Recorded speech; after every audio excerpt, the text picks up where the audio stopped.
Busy weekend at the White House.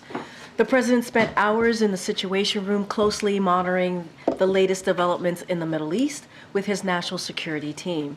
He was engaged in extensive diplomacy, speaking with Israeli Prime Minister on Saturday night and convening a call with G7 leaders on Sunday morning. The president also organized a joint statement with the G7 that strongly condemned Iran's brazen and unprecedented attack. Today, the president received an updated briefing from his national security team, and as you all know, met with the leaders of Iraq and will meet with the leaders of the Czech Republic later this afternoon. With that, we have my NSC colleague, Admiral John Kirby, who's here to do a much deeper dive and also take your questions on the Middle East. Somebody's due something. Good afternoon. As you all know, and certainly Karine restated it, Iran and its proxies operating in Yemen, Syria, and Iraq also conducted an unprecedented attack on the state of Israel with over 300 weapons, including more than 100 ballistic missiles, as well as land attack cruise missiles and unmanned aerial vehicles or drones. President Biden instructed the United States to defend Israel to the maximum extent possible and defeat that attack, and we did. With the support of our partners, the United States enabled Israel to spectacularly defeat it. Despite launching more than those 300 weapons from Iran in the region, Israel and a coalition of partners were able to defeat 99% of the attacks. There was virtually no infrastructure damage to Israel. But their attack requires an unequivocal condemnation from the international community. And so, as Karine said, the president convened the G7 yesterday, and they have forcefully condemned that attack and urged for calm and de-escalation. And I'd like to take just a few minutes to correct the record on a few points that have come out in the last several hours. I've seen reporting that the Iranians meant to fail, that this spectacular and embarrassing failure was all by design. I've also seen Iran say that they provided early warning to help Israel prepare its defenses and limit any potential damage. All of this is categorically false. To coin the phrase from the president, or steal a phrase from the president, it's malarkey. This attack failed because it was defeated by Israel, by the United States, and by a coalition of other partners committed to Israel's defense. So let's be straight. Given the scale of this attack, Iran's intent was clearly to cause significant destruction and casualties. Iranian leaders launched so many missiles and other munitions because they knew that many were going to be defeated. But the aim was to get as many of them through Israel's defenses as possible. Now, I've also seen this speculation about messages passed forth and warnings. We did receive messages from Iran, and they received messages from us too. But there was never any message to us or to anyone else on the time frame, the targets, or the type of response. In fact, before yesterday, it was presumed that 100 ballistic missiles might overwhelm even the best defensive systems. That was Iran's intent, and as you all saw for yourself, it didn't work. This attack was defeated thanks to our preparations, to a coalition of committed partners, and to Israel's remarkable defensive systems. And I want to focus on that last point for just a moment. Israel today is in a far stronger strategic position than it was only a few days ago. Iran's vaunted missile program, something it has used to threaten Israel in the region, proved to be far less effective. Israel's defenses, on the other hand, proved even better than many had long assumed. Israel's defense was strengthened by a coalition of countries led by the United States and working together. The United States has never before so extensively and so directly defended Israel from attack. To ensure that that continues to be the case, the House of Representatives must urgently pass the National Security Supplemental, which has already passed the Senate with overwhelming bipartisan support. That supplemental includes funding that the President requested for the Iron Dome and David Sling systems, systems that saved countless lives this weekend and have saved many lives from Hamas and from Hezbollah rockets over the past 6 months. Passing that bill is the fastest and surest way to get Israel the aid it needs. And we must act urgently to replenish Israel's air defenses, just as Congress must act urgently to replenish Ukraine's air defenses, which also continue to be attacked every single day with the same Iranian-made drones. Now, finally, much of the world today is standing with Israel. When the president spoke to the G7 leaders yesterday, they were unified in their condemnation of Iran and their determination to hold Iran accountable. At the president's direction, our teams are now following up with G7 capitals on new multilateral sanctions to target Iran's missile and other nefarious programs. G7 countries that had yet to designate the IRGC a terrorist organization are now considering doing so. And going forward, we will be working to further isolate Iran internationally and increase economic and other forms of pressure. So that's the upshot here. A stronger Israel, a weaker Iran, a more unified alliance of partners. That was not Iran's intent when it launched this attack on Saturday night, not even close. And again, they failed. They failed utterly. Now, as you also know, President Biden is welcoming both the Iraqi Prime Minister and the Prime Minister Peter Fiala of the Czech Republic to the White House. President and Prime Minister al-Sudani from Iraq will discuss the U.S. and Iraq's shared vision for our broad, multifaceted relationship. During the meeting, these leaders will reaffirm their commitment to advancing regional stability, to expanding opportunities for Iraq's people, and reinforcing Iraq's sovereignty, security, and stability. The Iraqi Prime Minister will be here for almost a week. And in that time, he will meet a range of administration officials, including both Secretary Blinken at the State Department and Secretary Austin at the Defense Department. He will have opportunities to share his priorities and vision for Iraq with a variety of audiences here in Washington and in other parts of the United States. Now, of course, the President will be taking the opportunity to discuss how we will continue to work with Prime Minister Sudani to diffuse regional tensions and to prevent Iraq from being drawn into conflict. Iraq, the President firmly believes, is central to the region's stability. And then later, as Karine previewed, he'll have a chance to meet with Prime Minister Fiala to celebrate the 25th anniversary of the Czech Republic as a NATO ally. Over the past 25 years, our alliance has grown stronger, and the relationship between our two countries have grown even closer as we've deepened defense cooperation, including through the Czech Republic's purchase of 24 F-35 fighters earlier this year. The President will congratulate the Prime Minister on legislation that Czechia recently passed, requiring it to spend at least 2% of its GDP on defense, which, as you know, is the NATO goal. The leaders will also discuss their strong support for Ukraine, and the President will thank the Prime Minister for leading an effort to help secure nearly 1 million rounds of ammunition for Ukraine. And one more thing, if you'll just bear with me, I'm almost done. Today marks the one-year conflict in Sudan.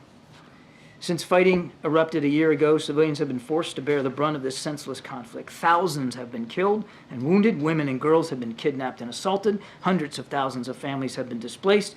Communities and livelihoods have been utterly destroyed. And famine now is threatening to take hold. That's why the United States continues to commit resources to create conditions for a potential peace process, to hold accountable actors who are seeking to sow more violence, and to assure that humanitarian assistance reaches the civilians who urgently need it. We reiterate our calls for all parties in this conflict to lay down their weapons and put an end to this intolerable violence for the future of Sudan, but most of all for the future of the Sudanese people. Thank you. Appreciate your patience. Israel's military chief just said, well, there will be a response to the attack from Iran. So does the U.S. have any indication of what those next steps are from Israel? We would let the Israelis speak to that. Does the U.S. expect to be consulted in advance of them taking any next steps? I won't get into our diplomatic conversations or expectations. The Israeli government will determine for themselves if there's going to be a response and what that response is going to look like. And are you able to discuss the specific roles played by other members of the regional coalition from over the weekend, specifically Jordan and Saudi Arabia, whether they helped shoot down missiles or what other actions they may have done? No, I think we'll let other members of the coalition speak for themselves. John, Israel is reportedly looking at options that would send a message to Iran but not cause casualties. Is the administration presenting alternatives to Netanyahu? This is an Israeli decision to make, whether and how they'll respond to what Iran did on Saturday, and we're going to leave it squarely with them. Their decision to make, but are you making suggestions? We are not involved in their decision-making process about a potential response. And just, does he have any plans to speak to Netanyahu again? I don't have anything on the calendar to speak to, but look, I mean, they've spoken frequently over the last 6 months. They will absolutely speak again at the appropriate time. Thank you, Karine.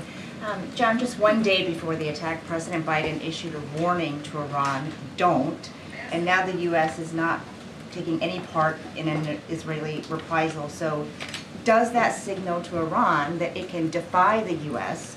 without facing any consequences? I don't know, man. If I'm sitting in Tehran and I'm taking a look at what just happened on Saturday night, I don't think I'd be betting that the United States is not willing to get engaged here and help defend Israel. I mean, you had American fighter pilots in the air, in combat operations, shooting down drones and missiles that were heading towards Israel, as well as U.S. Navy destroyers at sea, knocking them down from there.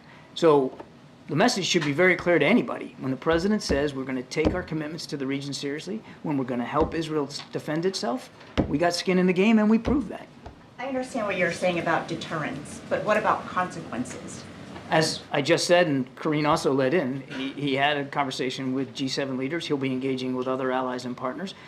We have seen swift condemnations about what Iran did from the international community, and we're going to be working with international partners to work up options to hold Iran appropriately accountable. And then just on the logistics of this, with roughly 300 drones and missiles shot down, can you talk about how you will assess the debris fields and the shrapnel and how much that impacted people on the ground? We're not going to be doing any kind of an assessment of the impact on the ground. The Israeli Defense Forces and Israeli officials have already been out and about looking at the impact on the ground. There were very few missiles that got through, and the only damage that was done, it was very minor damage to one airbase in Israel that did not even put that airbase out of commission.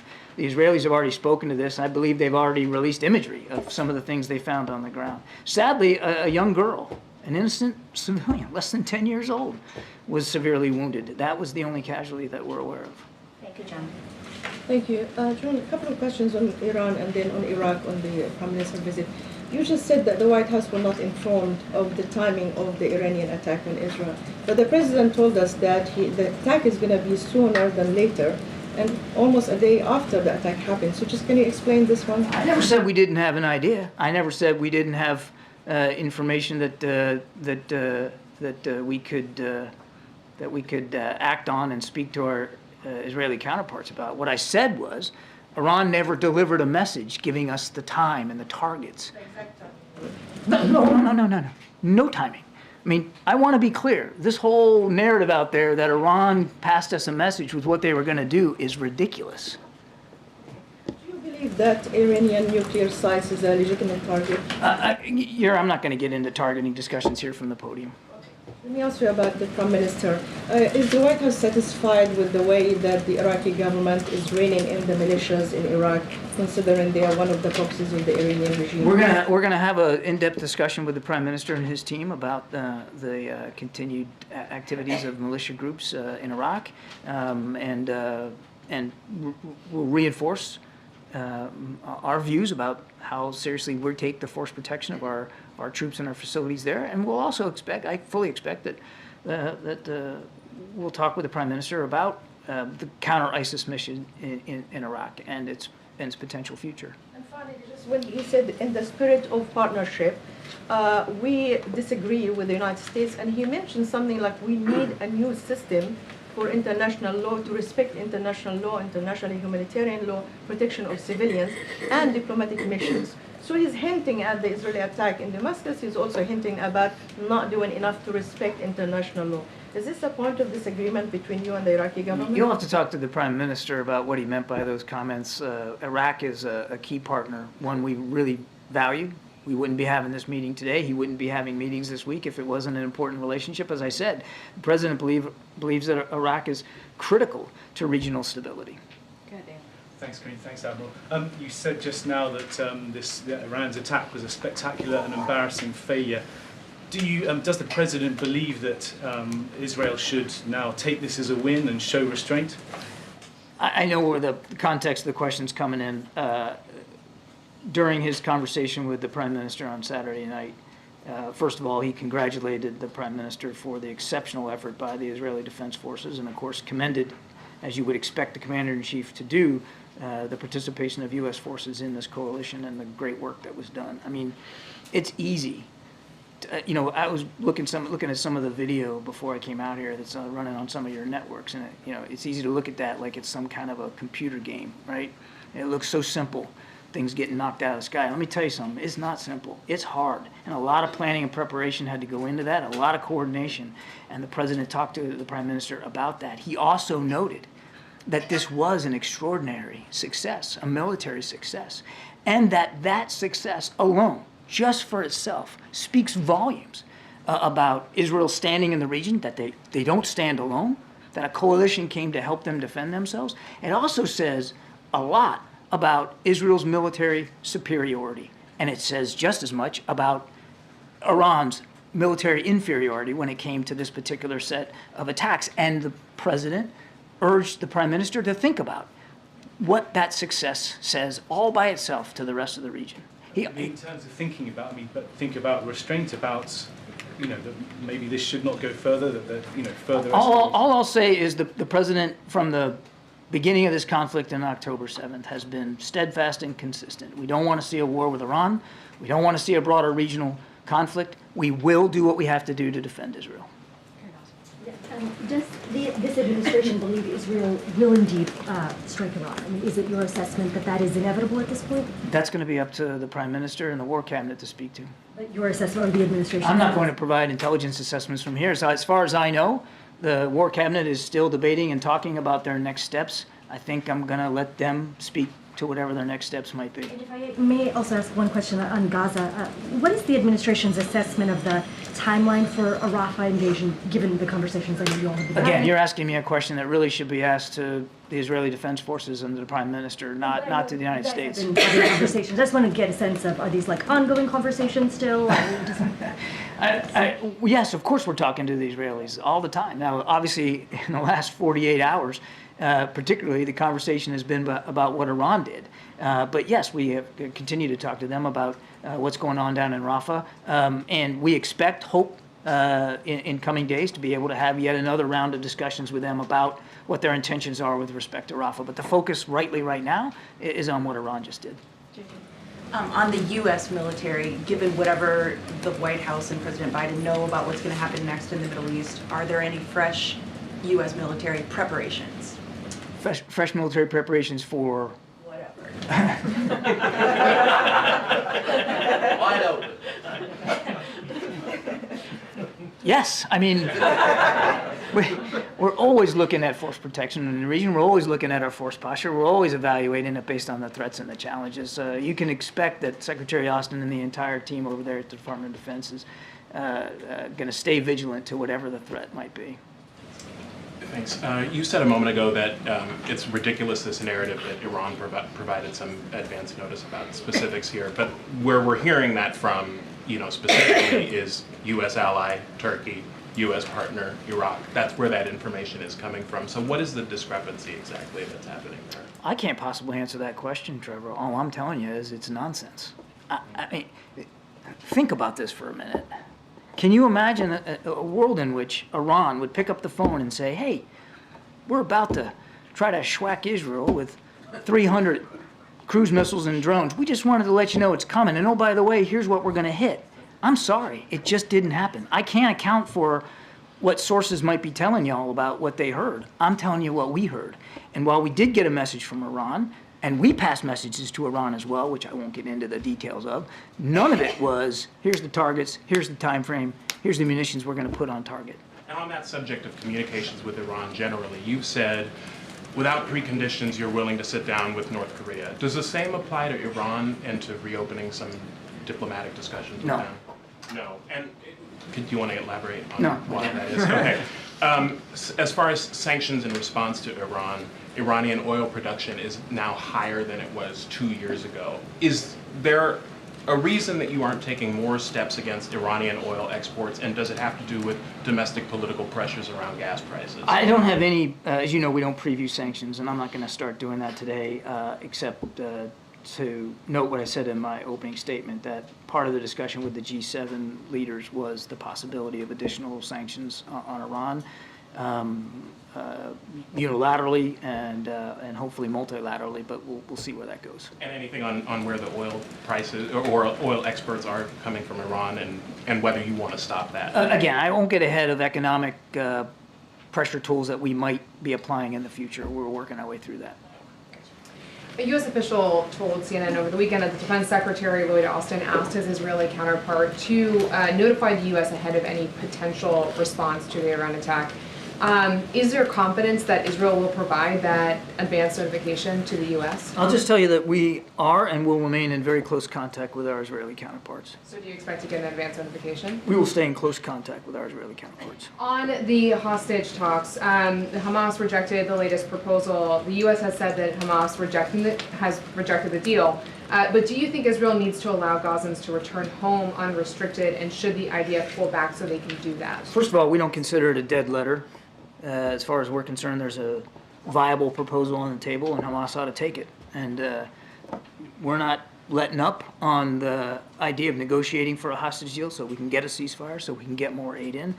But that's still very much an active football in our heads. And as for movement north,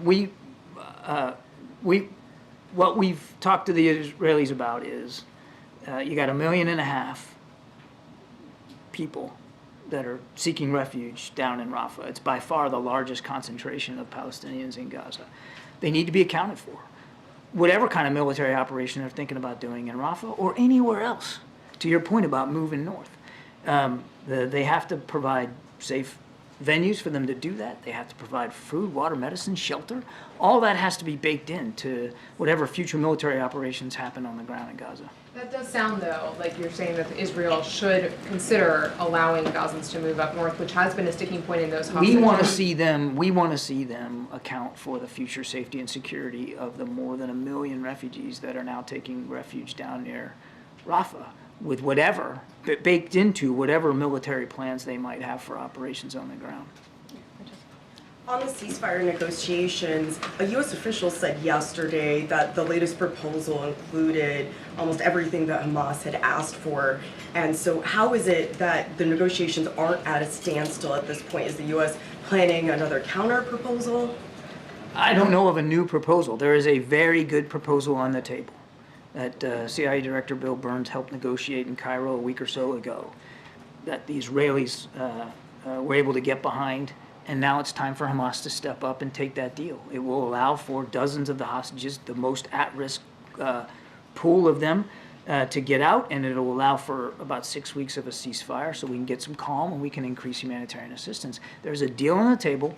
That's what Hamas needs to take. And when the president spoke yesterday to congressional leaders, did he receive any sort of a commitment from House Speaker Mike Johnson to bring the bipartisan national security supplemental bill to the House floor this week? I'll let the Speaker speak to whatever his plans might be. Certainly, we heard from Leader McConnell and from Leader Jeffries about the importance of passing this supplemental and getting it on its way. And as I said in my opening statement, the fastest way, I mean, you got two good friends here, Israel and Ukraine, that very different fights to be sure, but active fights for their sovereignty and for their safety and security. And time is not on anyone's side here in either case. So they need to move quickly on this. And the best way to get that aid into the hands of the IDF and into the hands of the Ukrainian soldiers is to pass that bipartisan bill that the Senate passed. I understand that that's your preference, the bipartisan bill that the Senate passed, but is the White House opposed to an approach that takes the issues separately? We are opposed to a standalone bill that would just work on Israel, as we've seen proposed. We would oppose a standalone bill, yes. Admiral, I know you said it was Israel's decision, but to ask it bluntly, if Israel retaliates against Iran, will the U.S. support that? To answer bluntly, I'm not going to get into hypotheticals. We don't want to see a war with Ukraine. We don't want to see a wider conflict. As the President said to the Prime Minister on Saturday night, we will continue to do what we have to do to help Israel defend itself. But you're asking me to get ahead of, as far as I know, a decision that the War Cabinet hasn't even made. But if it were to happen, it's a terrific hypothetical, Gabe, that I'm just not going to entertain. Thanks. John, has President Biden considered maybe beefing up the public Iran posture to be more than just one word? You're referring to don't. Yeah. And so let's talk about... And they did it anyway. And let's talk about what we did, Peter. Let's talk about don't and did. Let's talk about Saturday night. He made it clear that he didn't want to see escalation in the region. And that's our last. Let me finish. He added military resources to the region right after October 7th. And then when we had an inkling that this kind of thing was coming, he added even more military resources to the region. More destroyers that were capable of shooting down ballistic missiles, a fighter squadron that was able to shoot down drones. And that's what we did. So you can talk about the don't word all you want, but let's talk about what did happen. And what did happen was Iran utterly failed. And if I'm sitting in Tehran right now, I'm betting that President Biden takes it pretty seriously when he says, don't escalate. He's going to act to make sure that you can't. And they didn't. Yes, they fired an unprecedented amount of munitions, but how much of a success did they have, Peter? None. Zero. Very little infrastructure. It was an embarrassing failure for the Supreme Leader and for the IRGC.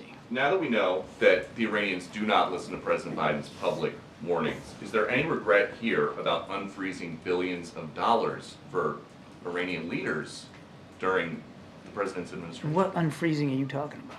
He unfroze billions of dollars. For Iranian leaders? Yeah. Really? I don't think so. Okay, So you first guys of all, say it's for humanitarian purposes, but doesn't that... but you don't believe me. Well, doesn't that free up money for them to spend on other stuff? Where do you get the money for an unprecedented number of munitions to fire at Israel? So first of all, I'm betting if they're sitting in Tehran, they're taking it seriously when President Biden says he's going to defend Israel. We put skin in the game, a whole heck of a lot of it, and knocked almost everything out of the sky. So I'm betting they're taking it pretty seriously. And as for this unfreezing, none of that fund, none of those funds set up in an account, by the way, by the previous administration, goes directly to the Supreme Leader, the IRGC, can only be used for humanitarian purposes, and we're watching that account very, very closely to make sure that that's what happens. And you guys often defend all the trips to Delaware by saying the president is not on vacation, he's working, he can be the president from anywhere. So why do you have to come back on Saturday? Well, we got indications shortly after arriving. We got better, firmer intelligence and information about the specific timing of what we expected to be this Iranian attack, and the president didn't bat an eye before getting back on that helicopter and coming back. And he was here all Saturday night in the Situation Room from mid-afternoon till late at night, getting real-time updates from General Kirby and from his defense team all throughout the night, including calling Prime Minister Netanyahu right from the Situation Room. And as Karine mentioned, on Sunday, he was right back at it again, working the G7, calling King Abdullah. I don't know what else to tell you. He had a very busy, full weekend. John, on Iran, what is the current thinking on whether Iran's Revolutionary Guard should be designated as a terrorist organization? We already have. And then, just do you have any update on getting additional humanitarian aid to the people of Gaza? You'd said last week that you had 300 trucks on Wednesday. And were the weekends events? Forgive me, I don't know if Karine might have already briefed this out to you guys, but over the last week or so, more than 2,000 trucks have gotten in. And even throughout the course of the weekend, as Israel was dealing with a quite daunting attack by Iran, they were still able to get some trucks into Gaza. So in these early days after the previous phone call with Prime Minister Netanyahu, where the president talked about the need to increase humanitarian assistance, we have seen Israel take steps to do exactly that. Now, as we've also said, it's still not enough. The need is dire. And what we're going to be doing is watching for sustained commitment to doing that over time. But thus far, there has been an increase in humanitarian assistance. Just on the timing of any type of warning. So are you saying Iran never told a U.S. partner, Switzerland, Oman, any of them, Turkey, Iraq, never gave them any information about the attack they were preparing to launch, and that information never reached the U.S.? The United States had no messages from Iran or from anybody else, as I said in my opening statement, that offered a specific time frame or a specific set of targets or the types of weapons that they were going to fire. So just concretely, why would U.S. partners in Turkey, Jordan, Iraq lie about passing along Iranian messages about any forthcoming attack? Look, I'm not calling anybody a liar here. I'm telling you, from our perspective, what we knew and what we didn't know. And we were able to help with Israel's defenses because we had information that we had received and Israel had received through our own our own efforts. But it never came as some sort of message from Iran with, I mean, the timing and the target. It kind of boggles my mind that anybody would believe that Iran would pick up the phone and tell the United States, who they know, who they know is been very, very directly involved with helping Israel defend itself and very public about doing that and detail the times and the targets. Look, this to me seems like a lot of, Monday morning quarterbacking kind of stuff, woulda, coulda, shoulda, and maybe they want to make it appear like, this was some sort of small pinprick of an attack that they never meant to succeed. You can't throw that much metal in the air, which they did, in the time frame in which they did it, and convince anybody realistic that you weren't trying to cause casualties and you weren't trying to cause damage. They absolutely were. Just one more. Is the meeting with Israeli officials on Rafah is that happening this week? I don't have a date for you. We're still trying to get that nailed down. As I said earlier, we'd like to continue those conversations. Thank you, Karine. Hi, Admiral. House Majority Leader Scalise said on Friday that Speaker Johnson was negotiating with the White House modifications to the Ukraine aid package. What is being negotiated? And you just categorically said that the White House opposes standalone Israel bill. That's right. Supplemental.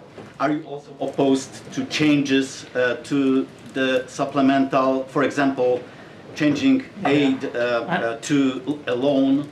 I know it would make your jobs a lot easier if I negotiated this thing up here in public, but I'm not going to do that. You're right, the president did have an opportunity to speak with Speaker Johnson and other congressional leaders, including McConnell and Jeffries, and he made it clear that the best and the fastest way to stand by our allies and partners is for the House of Representatives to take up the bipartisan bill that the Senate passed. But are you also opposed to the modifications and changes as you oppose the standalone? I've answered the question. Thank you so much, John. First of all, thank you for your dedication this weekend in keeping us all informed. I think we all saw more of you than our own families, which was real cool. You certainly saw more of me than my family did. I got two questions. First of all, administration officials told us on Sunday that they had help from India, China, and Iraq. Can you just detail, give us some of the details on that? And does that represent a move forward in U.S.-China relations that you were able to cooperate on in thwarting this? Yeah, as I said earlier, I think I'll let other countries speak to their participation and cooperation and the degree that they're comfortable doing that. I can only speak for the United States and what we did. Represent a step forward for the U.S.? I think what it says is, without getting into the specific contributions of other countries, as I said in my opening statement, it shows that Israel's not standing alone. That unlike Iran, which is increasingly isolated on the world stage, Israel has friends. Israel has great skill, great professionalism, great military capability, and that's not by accident. All of that comes from the support that they get, particularly from the United States, but other countries as well. If the U.S. and allies can help shoot down Iranian drones over Israel, why can't they do the same over Ukraine? Yeah, I knew this question was coming too. Look, different conflicts, different airspace, different threat picture. And the president has been clear since the beginning of the conflict in Ukraine. The United States is not going to be involved in that conflict in a combat role, and we haven't. We have been providing Ukraine the tools that they need to help defend their airspace. And unfortunately, we can't do that right now because we don't have that national security supplemental funding that they so desperately need. The Syrian Christians are the indigenous people of Iraq, and before liberation, they had about 2.5 million, and they're down to nearly 200,000.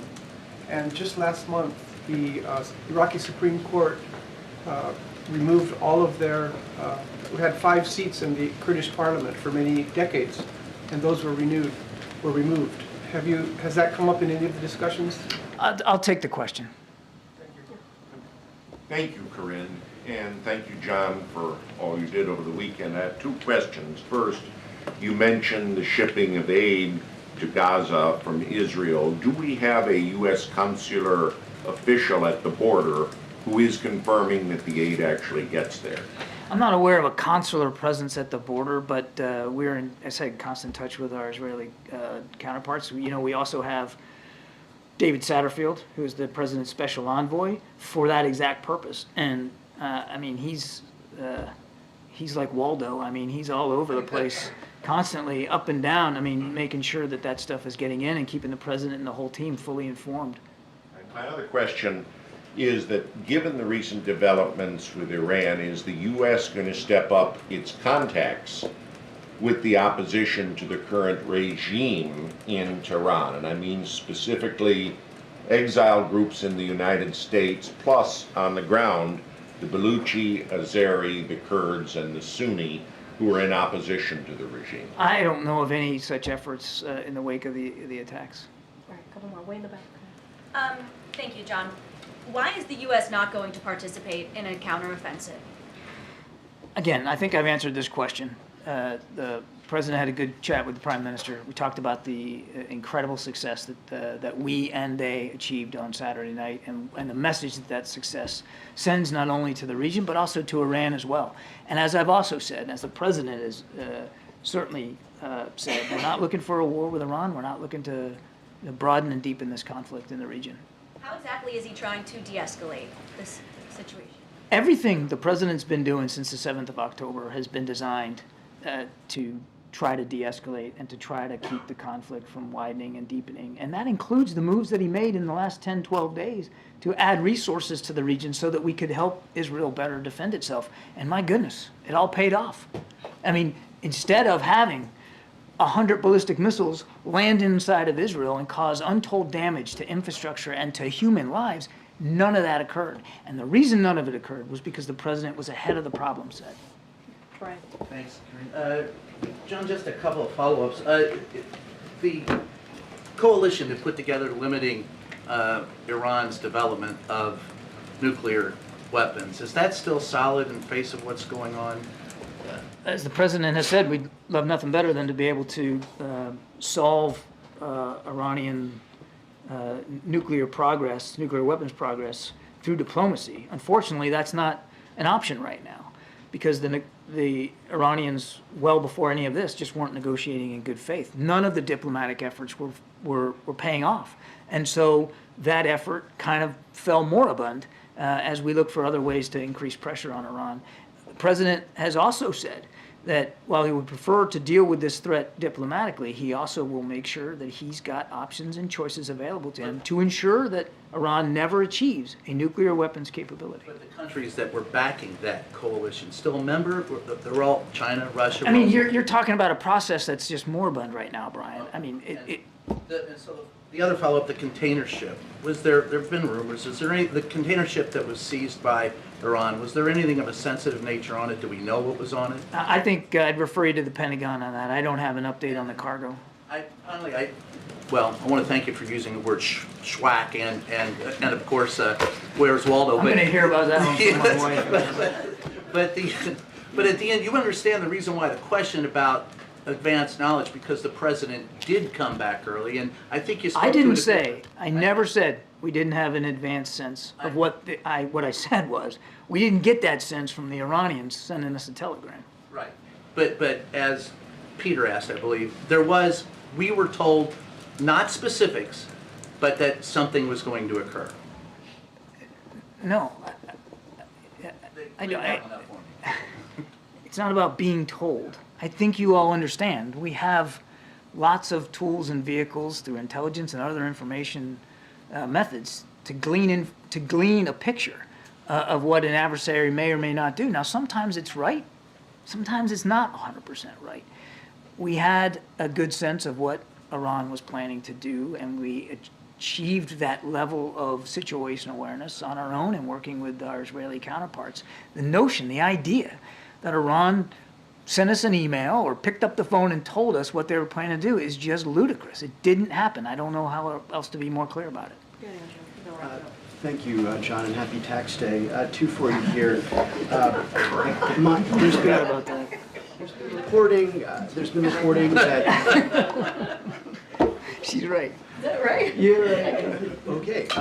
So there's been reporting that the president suggested to the prime minister that Israel take the win and not go further with an offensive response. I've seen that report. I have colleagues who are reporting that Israel is very much in the process of planning an offensive response to these this weekend's attacks. Given the political situation in Israel, Prime Minister Netanyahu's coalition, some of which is a bit extreme, and his own situation, does the president have faith that the prime minister will not escalate this situation out of his own political interests as opposed to genuine Israeli security interests? And then I have an unrelated one. I'm not going to be able to get into Prime Minister Netanyahu's psychology or his political calculations or what going into his decision-making process. What I would tell you is that the president and the prime minister speak frequently, certainly as appropriate, and the president has been consistent publicly and privately that he doesn't want to see the war between Israel and Hamas escalate any more than it already has, and he doesn't want to see a broader regional conflict, and he's certainly not looking for a war with Iran, and I am confident that the prime minister is aware of the president's concerns. Okay. And on Gaza, this morning you said that Israel has been doing the things the president asked them to do, but we really need to see it sustained over time. And you want to know how long is that time? No, sir. Okay.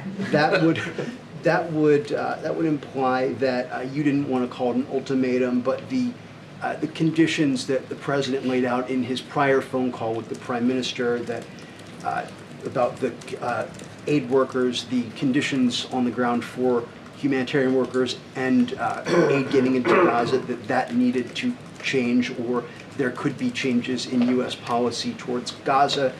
Can you just lay out here whether the president is considering that that set of circumstances and Israel's defense against future attacks from nation states such as Iran to be separate things, that when you say we need to see it sustained over time, that the possibility of policy changes is still a reality separate and apart from the president's, as he calls it, ironclad commitment to Israeli security? I've said many times that both things are and can be true. You can be a staunch defender of Israel's defense, and we are, and I think he proved that to a fairly well Saturday night, and still be able to have some tough, candid conversations with the way in which they are fighting Hamas inside Gaza. And those conversations are continuing. And as I said, hopefully we'll get to be able to sit down again with our Israeli counterparts about whatever their thinking whatever the thinking is about Rafah. So both things are true, both things can be true, and those are the discussions that we're having. You can be a good friend of Israel. In fact, I would argue that only a good friend can do what we did Saturday night and still be willing to have tough conversations with the Israeli government about the prosecution of the operations they're conducting inside Gaza. So they're being considered separate matters. I think I've answered the question. Thank you for your patience. Thank you. No worries. Thanks, Very John. good. Sure. Hi. I don't know. Song, I feel like you guys got all the news of the day. Happy tax day today. Happy tax day. I did take care of my taxes. I don't have a wife to take care of my taxes. Ouch. Can you, just on the other sort of big news of the day, is the president going to be paying any sort of attention, or will be briefed on the criminal proceedings of former President Trump in New York? Well, as you know, the president is pretty busy today. He has 2 bilats, as you know, as you just saw with the Iraqi prime minister, and one with the Czech Republic. So it's a busy day, focusing on obviously our national security priorities and continuing these strong alliances that we have with these 2 leaders, obviously 2 separate meetings, and continuing to continue to deliver for the American people. I'm sure he'll get an update at some point today, but his focus right now are the meetings that he has and what he continues to do every day. And setting aside the fact that the former president is the current president's general election candidate or challenger for this year, what is President Biden and the White House's reaction to this moment in time? I mean, it is a historic occasion. Occasion's a bizarre word to say, but you have a former president going on criminal trial for the first time in history. So what is the White House's reaction to that? I do want to be super mindful, even me commenting on that, and it is an ongoing case. I just want to be super mindful and not comment on an ongoing case, even if it's asking an opinion about the historic nature of what's happening and what's going to occur in the next couple of weeks. So do want to be mindful. And he happens to be, as you just said, a candidate, a presidential candidate for 2024. So going to be mindful. The president's going to continue to focus on the week ahead. He's going to be traveling, as you all know, to Pennsylvania. He has two important bilats today, and it's always about the American people for this president, and that's going to be his focus. Again, Mary. As you just mentioned, the president's heading to Pennsylvania again this week. He's making multiple visits to the state. Can you just give us a sense of what we can expect in the coming days? So it's a coming day or coming, days. Okay, days. I don't know if you said weeks. I'm like, wow, weeks. Coming days, it's a 3-day swing to Pennsylvania. He starts it off tomorrow. He's going to start his trip in his hometown of Scranton, where he'll deliver remarks at a campaign event. So that's obviously a campaign event, so they will provide more details. On Wednesday, he's going to travel to Pittsburgh, where he'll deliver remarks again on other pieces of the economic agenda. So you can imagine a very strong focus on the economy this week. And so we'll have more on that from us tomorrow on what Wednesday is going to look like. And then on Thursday, which is obviously he'll continue his swing, he'll travel to Philadelphia for more campaign events, and certainly the campaign will provide any details on that particular day. So it's Tuesday and Thursday are the campaign priorities, obviously, and they'll speak to that. And then there's an economic focus on Wednesday, and so we'll have more to share tomorrow on that. Okay. Thanks, Karine. So first of all, with the Iraqi leader here, lawmakers in that country are set to vote on a bill that includes a death penalty or life in prison for same-sex relations. Would passing such a bill harm U.S. ties? I mean, look, you saw the Iraqi prime minister and the president have a bilat today, and I think it shows the importance of that alliance and the continued diplomacy engagement that we've done, that the president continues to do just across the globe, obviously. The president has been very, I think, very vocal about any type of supporting the LGBTQ plus community, and has spoken out about any type of humanitarian or human rights, I should say, any human rights violations that we see from here, and we always have those honest conversations with leaders, and the president always has, again, those honest conversations.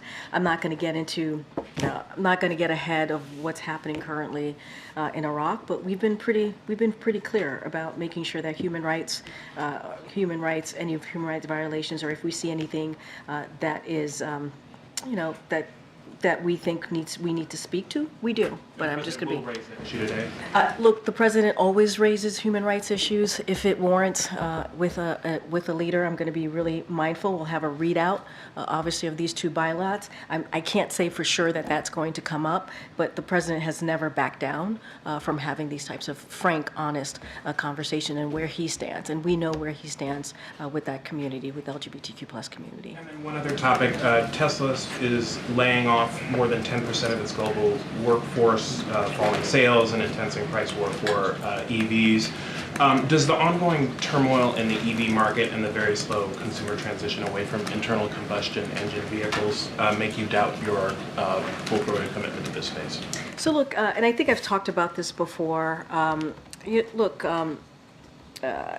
When it comes to EV, we've seen EV sales obviously rise, record highs, and EVs are more affordable than ever, and I think that's important. Last year, EV sales surpassed 1 million for the first time ever, a 50% increase, and under this president, EV sales have more than quadrupled. Sales of hybrids and EVs are now a record high of 18% of all light-duty vehicle sales. Average price of EV is down 20% a year ago, and so look, the president has always talked about one of his priorities as it relates to the economy is lowering costs, and we see that with these EV sales, obviously, and also creating manufacturing jobs. In order, if you're seeing the EV sales go up, right, you're going to see a continuation of manufacturing jobs that are needed, and so that is important.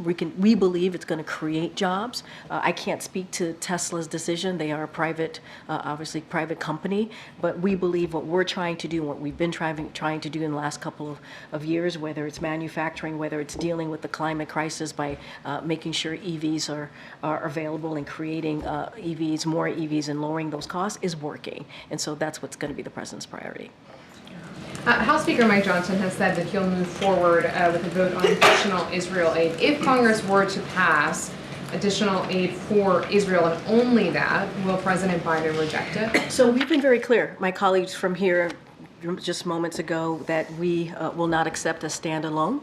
A standalone would actually not help Israel and Ukraine. It would actually delay the needs that the needed aid that they obviously need to fight. You see what's happening in Ukraine. Obviously, the brave people of Ukraine are fighting against a tyrant. We need to make sure that they have the assistance that they need. We saw what happened in Israel just over the weekend, and the leadership that this president has shown. It would actually not help them if we do a standalone, and we do not support a standalone. What we want to see is that bipartisan national security supplemental that passed overwhelmingly 70-29 in the Senate, and we believe if the Speaker were to put that on the floor, it would pass overwhelmingly. And so that's what we want to see. The president made clear in that conversation that he had just yesterday with Leader Schumer, Leader Jeffries, and the Speaker. He was very clear about that. The Speaker needs to move forward on the national security supplemental, which we believe would get a bipartisan, overwhelming bipartisan support. That's what we want. That's what we have to see. A standalone, we do not support. Did the president think that conversation moved the needle at all? I mean, this supplemental has been at a standstill in Congress. So in that conversation with House Speaker Mike Johnson, did he receive any sort of commitment that these two would move together? I mean, look, you heard from Leader Schumer, you heard from Leader Jeffries. They called on the Speaker to move forward. We saw what happened over the weekend. We see what happens every day in Ukraine, every day. And if they want to move quickly, if they want to do this in an easy way, if the Speaker wants to do this the easiest way possible, the fastest way possible, there is a national security supplemental that is waiting, that is ready to be put on the floor. We know it would get bipartisan support. We know this. We've heard from Republicans. We know where Democrats stand, and so they have to put this on they got to put this on the floor. The Speaker has to move quickly. Has to move quickly. On another topic, the Baltimore bridge crash is now under federal criminal investigation. Has the president been briefed on that, and has he been in touch with anyone in the Maryland delegation? So what I'll say is the president is regularly updated on what's happening in Baltimore. Obviously, the port, moving forward with that is really important, getting the bridge back up. As you know, the Department of Transportation in the early days announced $60 million to help in that effort. We're going to continue to talk with the Maryland delegation on what they need and how much this is going to cost to get that going. But the president does get regularly updated. There's investigation happening, as you just stated. I'm not going to I'm not going to comment to that. I'm going to let that independent investigation move forward. Okay. Thank you, Karine. Earlier this month, did President Biden tell Xi Jinping to stop supporting Russia's assault on Ukraine? Look, I'm not going to get into diplomatic conversations. We had a readout of that call that he had about 10 days ago with President Xi. It was an important call. It was a continuation of their summit that they had in San Francisco a couple of months ago. And so I'm just not going to get ahead of or go into details about private conversation. I think the president and we have been very clear. Okay, so the U.S. has announced some sanctions and an executive order to address the support that China has given Russia in those months between the summit and now, but also said we are prepared to take further steps. So is the administration going to do more to deter Beijing? So look, the president is certainly he's going to continue to underscore the concerns, right, that he has to China, while also reiterating our readiness to conduct diplomacy with North Korea, right? That's a part of this too, and our determination to take steps to deter further provocations by the DPRK, obviously, and also, you know, so we're always going to be very clear about that. You spoke about the executive action. I'm just going to be super careful about what was said between the two leaders. We did a readout, and we've been always very clear to speak very directly about our concerns and underscore our concerns to China. But just to be clear, it came up. Look, I'm just going to be really careful. You have the readout. I'm going to leave the readout speak for itself. Thank you. Go, Jared. Is the White House satisfied with the FISA renewal bill that passed the House and is headed to the Senate?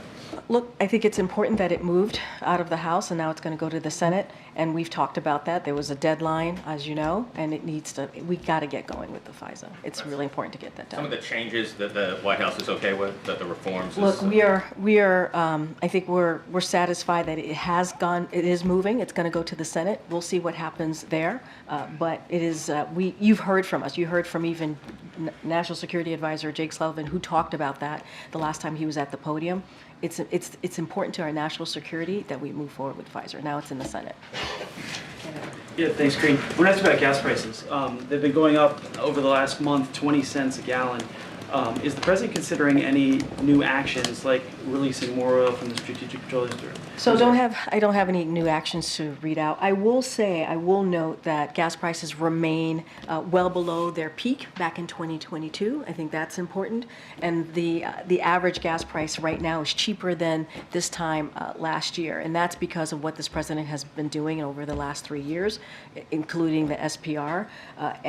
Look, let's not forget, jobs are up, wages are up, clean energy manufacturing is up. All of these things are incredibly important because of this president's historic investment that he has made. But I think it's important to note that it remains well below the 2022 peak, pardon me. But it's only 3 cents lower than a year ago. It's up 52% from when President Biden came into office. And he then talk about changes in policy to encourage future investment in oil and gas industry. So look, the president's committed to lowering cost. He is. That is something that you see at the center of every economic policy. When you hear him giving remarks, he's talking about lowering costs. He understands how the American people are still being squeezed.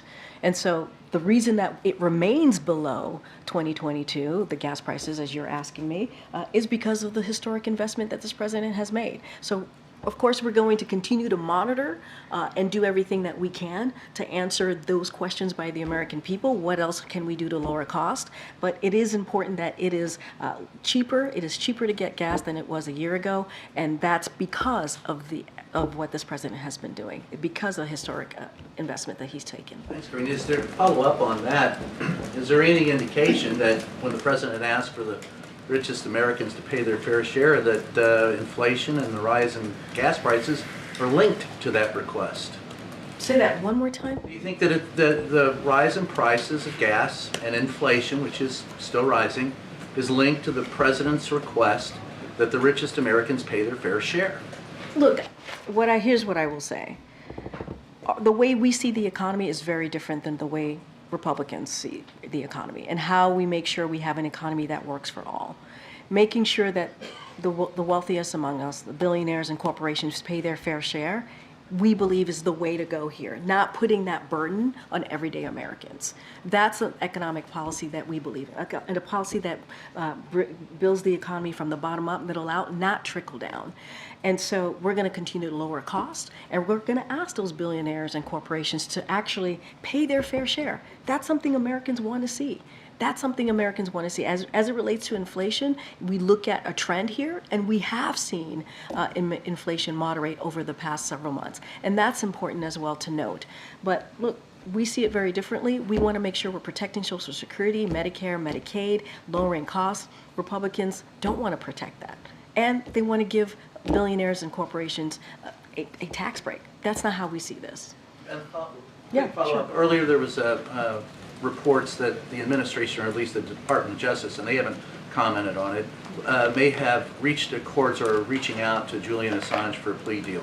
Any update from you guys here as to whether or not there would be a pardon or you would support a plea? That's a Department of Justice question. But the That, president. that is a Department of Justice question. I'm not going to get into. They're not responding to it. So I would refer you to Department of Justice. Go ahead. Thank you. So this week, a ton of people will be here for the National Cannabis Policy Summit, and there's currently still a patchwork of state marijuana laws to regulate the drug safety, including whether there are traces of lead in products. Since marijuana is still illegal at the federal level, but becoming more common at the state level, is the administration doing anything to try to improve safety regulations of products or any consideration of legalizing marijuana moving forward at the federal level? So I will give you a little bit of an update. So as you all know, the President asked Secretary of HHS and the Attorney General to initiate the administrative process to review how marijuana is scheduled. HHS has concluded their independent review guided by the evidence. The scheduling review is now with DOJ. And any input should be certainly directed to them at a time and in a manner they say is appropriate. So this is a matter at this point, now that HHS has completed their review, it's in the Department of Justice, and they can speak to where marijuana rescheduling is at this point. All right, go ahead. Thanks. Good job. Karine, I'm just wondering, looking backwards, the 2020 election cycle, so you're not impacting the upcoming election cycle. Looking backwards. Okay, see where this is going. No, you actually don't know where it's going. No, I didn't say that. I said, let's see where this is going. I have no idea where this is going. I have no clue. I know you will. I know you will. In 2020, do you think that the American electorate was helped by seeing Donald Trump and Joe Biden on the same stage at the same time? Now I know where this is going. At a presidential debate. Was that helpful, do you think, in terms of people making that You know, decision? that's a question for the American people. I can't speak to that from here. I can't. And 2020 was a different time. It was a different time. Looking ahead to this upcoming election cycle, do you think it would be helpful to see these two candidates who are in a rematch? So slick. So slick. Also competing against each other at presidential As the debate? president would say, you can't kid a kidder. What I will say is that is a question for the campaign. They will gladly, I'm sure, gladly take that question. All right, everybody. Thank you so much. Thanks for your patience. I know it was a long one.